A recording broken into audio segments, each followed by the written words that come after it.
আমাদের পন্ডিতের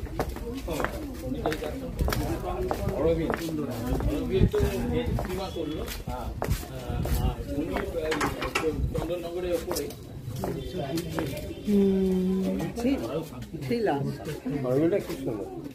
আমরা এখন যেখানে দাঁড়িয়ে আছি এই বাড়িটি হচ্ছে প্রবর্তক সংঘের যে প্রতিষ্ঠাতা মতিলাল রায় ওনার বাড়ি।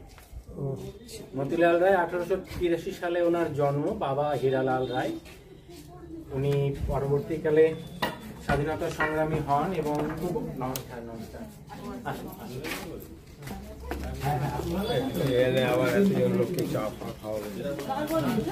ওনার বাড়িতে নেই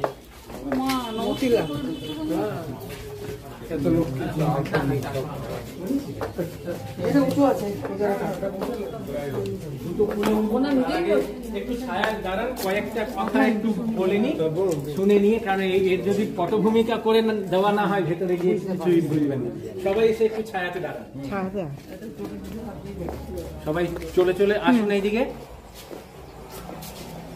হ্যাঁ এদিকে আসুন,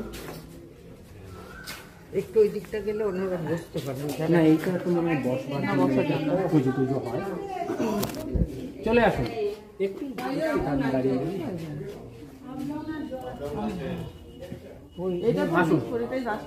আপনি আরো ওই এন্ডে চলে যান। না সবাই আসবে এদিকে, চলে আসুন এইদিকেও কিছু চলে আসুন, যারা যারা আছেন চলে আসুন। সবাই এসছে? দুর্গা মোট 18 জন হলেই সবাই এসছেন? 6, 7, 8, 9, 10, 11, 14, 15, 16 আর 2 জন বাকি আছে। ঠিক আছে, এগুলো আমাদের টিকিট কাটা। হ্যাঁ বুঝলাম, বুঝে গেছে। মতিলাল রায় ওনার বাবা হচ্ছেন হীরালাল রায়, উত্তরপ্রদেশের চৌহান ছত্রী পরিবারের উনি। তো খুব অল্প বয়সে, মানে একদম শুরুতে, জীবনের শুরুটা এখান থেকেই হয়। উনি এখানকারই ছাত্র। বিবাহের পর একটি কন্যা সন্তান হয়, ওনার স্ত্রীর নাম রাধারানী দেবী। কন্যা সন্তান অল্প বয়সে মারা যান। এই কন্যা সন্তান মারা যাওয়ার পর উনি বৈষ্ণব ধর্মেতে দীক্ষিত হন এবং সমাজ সংস্কারের নানান রকম কাজ করতে থাকেন। করতে করতে প্রবর্তক সংঘ স্থাপন করেন।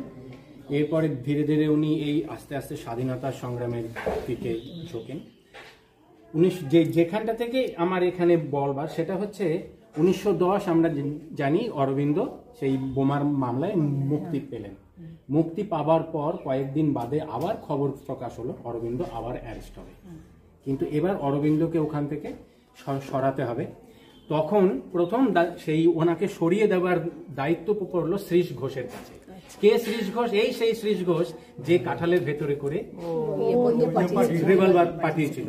শ্রীশের ওপর তখন রয়েছে অ্যারেস্ট ওয়ারেন্ট। শ্রীশ বলছে আমার পক্ষে নেওয়া সম্ভব না, কারণ আমার নিজেরই অ্যারেস্ট ওয়ারেন্ট আছে, আমি কি করে নেব? তাহলে তখন এই মতিলাল রায়ের উপরে ওনাকে গোপনে রেখে দেবার দায়িত্ব পড়লো। 10ই ফেব্রুয়ারি 1910 সকালবেলা, ওই যে বললাম পুলিশ, যেটা আজকে আমরা দেখতে পেলাম না, পুলিশ স্টেশন টাওয়ার রবীন্দ্র ভবনের পরে, ওখানে ছিল পুলিশ ঘাট। 10ই ফেব্রুয়ারি 1910 সাল ভোরবেলা, মানে একদম কাঁধ ভরে, খুব অন্ধকার থাকতে ঋষি অরবিন্দ কলকাতা থেকে ওই ফ্রেঞ্চ পুলিশ ঘাটেতে এসে উনি ওখানে উপস্থিত। খবর এলো মতিলাল রায়ের কাছে। মতিলাল রায়, একটু বলুন,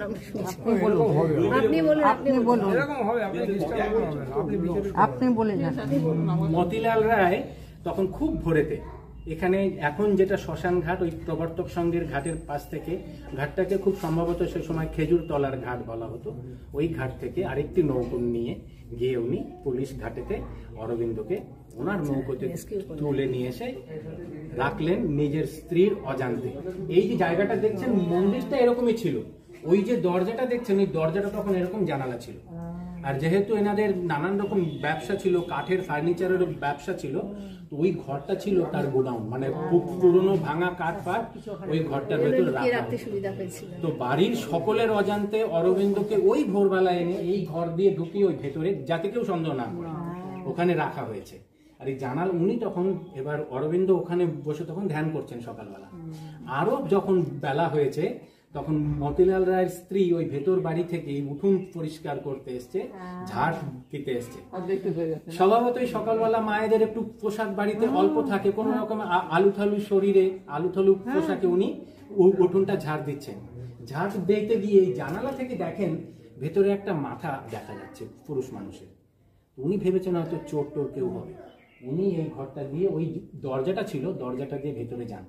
যেই মুহূর্তে উনি ভেতরে গেছেন, ওই ভেতরে একজন পুরুষ মানুষ দেখে উনি হাতে ঝাঁটা বালতি পড়ে যায়, আর ঝাঁটাটা এমনি পড়ে নাকি হাতে পড়ে যায়। অরবিন্দ তখন ওনাকে দেখেই প্রণাম করে মাতৃরূপে। আচ্ছা, পরবর্তীকালে যখন এবার উনি চিৎকার দিয়েছেন, বাড়ির সবাই, মতিলালও এসছেন, তখন উনি মতিলালকে বলছেন, মতিলাল আজ আমার মা কালীর দর্শন হলো, মাতৃ দর্শন হলো। আর আজকে থেকে উনি এই সংঘের মাতা হলেন। ঠিক আছে। এবং সেই দিনই ওনাকে আবার বেলাতে এখান থেকে সরিয়ে দেওয়া হয়। এক জায়গায় তো ওনাকে রাখা হতো না, বিভিন্ন জায়গায় ঘুরিয়ে ঘুরিয়ে রাখা হতো। একদিন, দুদিন, 3 দিনের বেশি ওনাকে রাখা হতো না। এমনকি এমন হয়েছে ওনার সারাদিন হয়তো খাবারই জুটতো না।